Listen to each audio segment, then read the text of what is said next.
but whose name became renowned throughout the ancient world. The archaeologist who has brought this royal figure to light is Manolis Andronicus. For 50 years, he has worked in the tiny Macedonian village of Vergina, where he has rediscovered a civilization lost to history.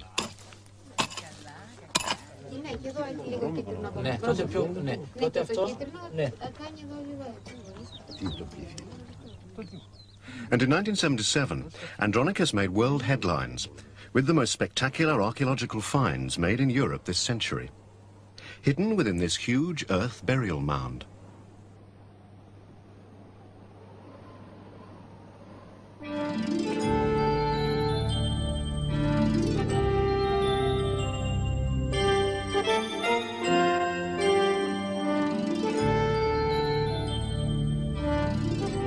The magnificent objects he discovered were produced by a civilization who came to dominate the whole of ancient Greece. Their royal symbol was the starburst.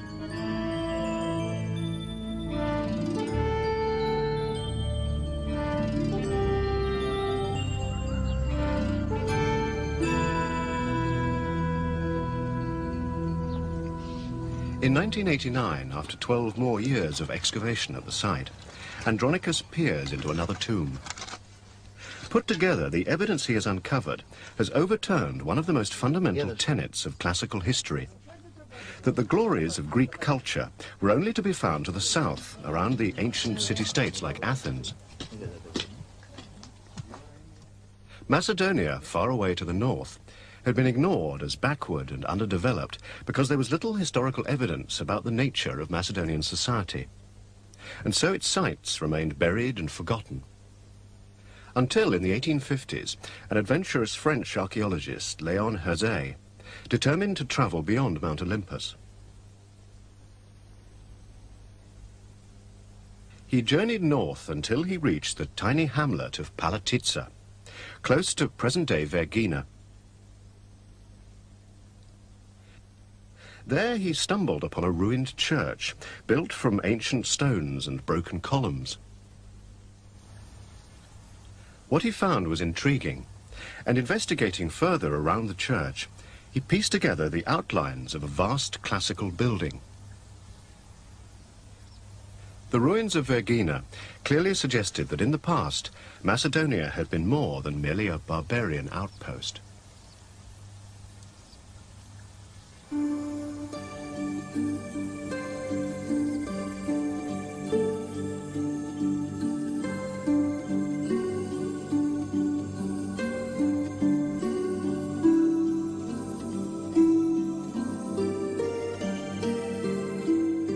For what Herzé had found was a royal palace, surrounded by a buried city.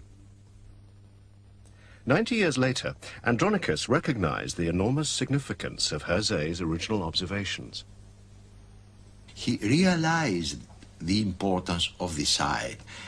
It's worth reading a quotation from his first book, who published in 1876.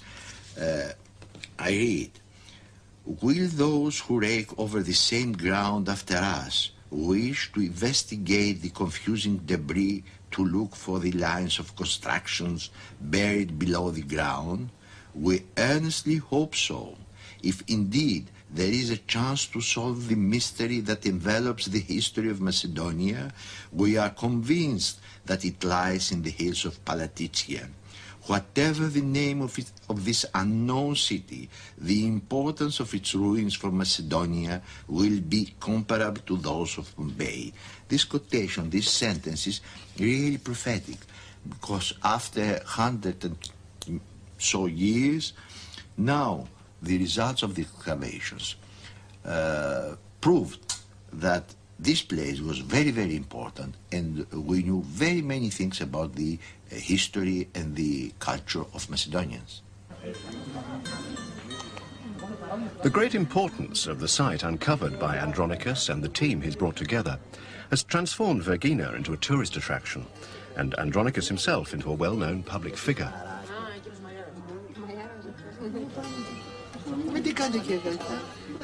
Claro.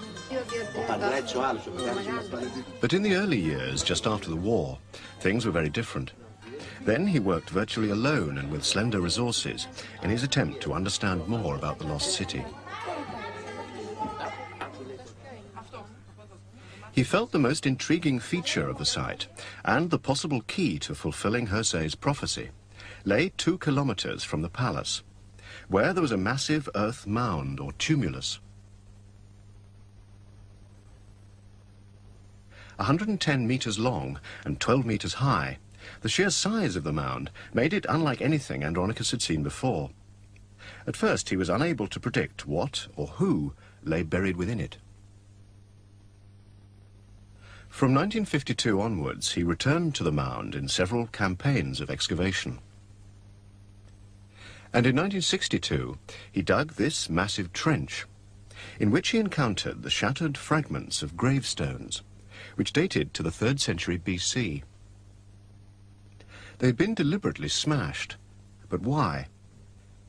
Perhaps they were the remains left behind by ancient tomb robbers. In 1976, more fragments were uncovered when another trench was dug. But this time they could be explained, for historians had now agreed that Vergina was in fact the site of the first Macedonian capital, called Argeads, which they'd always thought lay further north at Edessa. A reference Andronicus knew from the writings of Plutarch made sense of the shattered gravestones, for it said that the royal cemetery at Argeads had been destroyed in the 3rd century BC. It was a revelation. Andronicus now believed that he was digging in the graveyard of the Macedonian kings. As he swung further around the mound in 1977, he began to anticipate the discovery of something quite remarkable. Digging in and down, the soil began to change colour, indicating a smaller mound that had been covered by the great tumulus. In it they encountered blocks of dressed stone, and at last, after a 25-year search, the mound revealed its first tomb.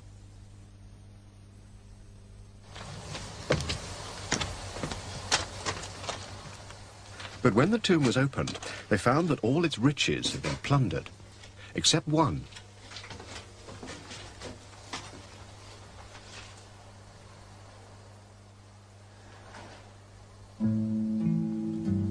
Painted over 2,000 years ago, this mural depicts the abduction of Persephone by Pluto, god of the underworld. As the chariot thunders along, he heaves the panic-stricken goddess into his arms, while the 4 white horses are led hastily on by Hermes.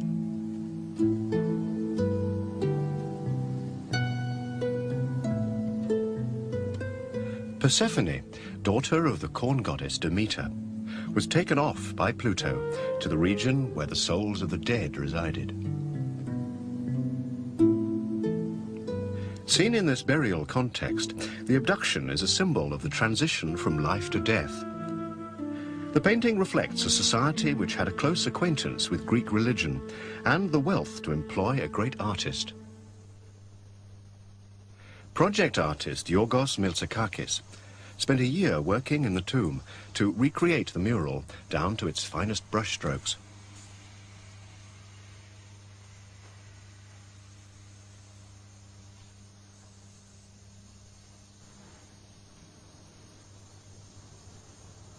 And what he observed about the painter's style helped Andronicus to identify the artist as the legendary Nicomachos.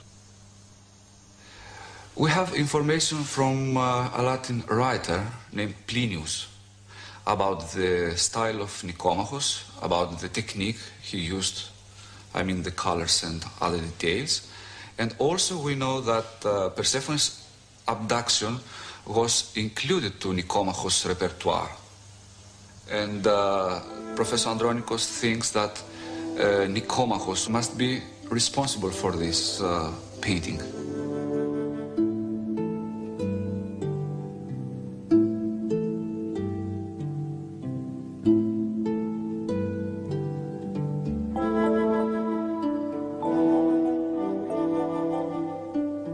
Adorned with classical art of such beauty, A tomb like this could only have been for Macedonian royalty. But could there be other tombs within the mound? By the winter of 1977, conditions for further work were getting harder. But Andronicus, still sensing he was close to a major discovery, pressed on.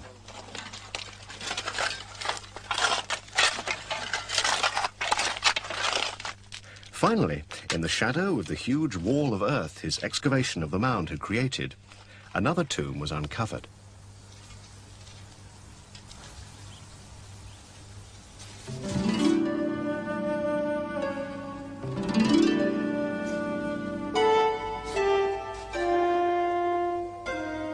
Now protected behind closed doors and covered by a metal roof, stairs lead down some 10 meters to Andronicus's greatest discovery. Tons of earth were cleared to reveal a monumental tomb with a facade over 5 meters high. Its Doric-style columns framed a door still sealed and intact. Above the door, a mural where youthful riders and athletic warriors hunt in a winter landscape.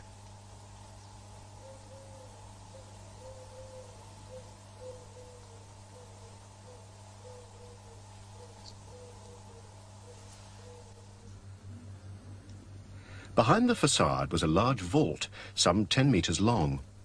Its arched construction, an advanced piece of architectural design. Whatever treasures it contained had been hidden from view for 23 centuries.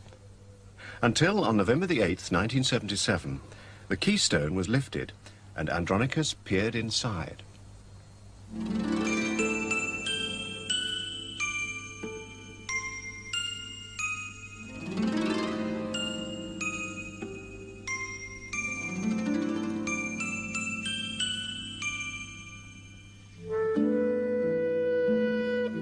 On the floor of the tomb, exactly where they had first been placed, was an array of splendid objects. They represented the great power of the man whose remains lay in this marble sarcophagus. When its lid was lifted, Andronicus found inside a golden funeral casket known as a larnax.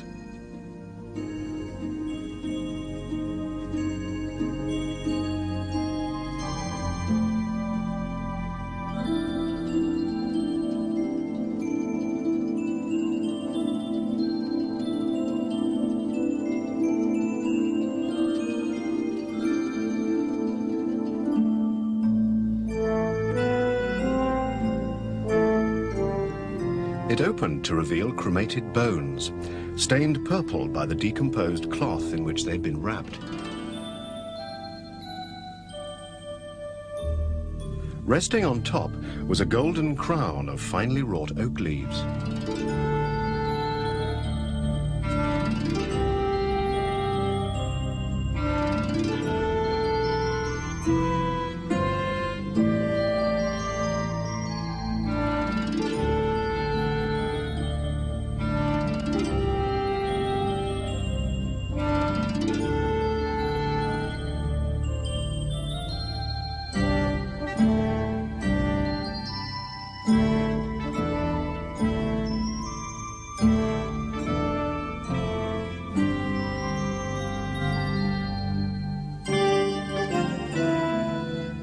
Among the other treasures that survived from the tomb are symbols of war, like this armor, fringed with gold and studded with lions' heads.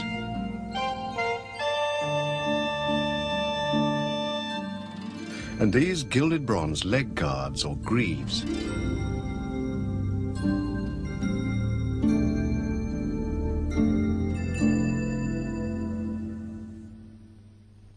Objects like this ceremonial shield took 5 years to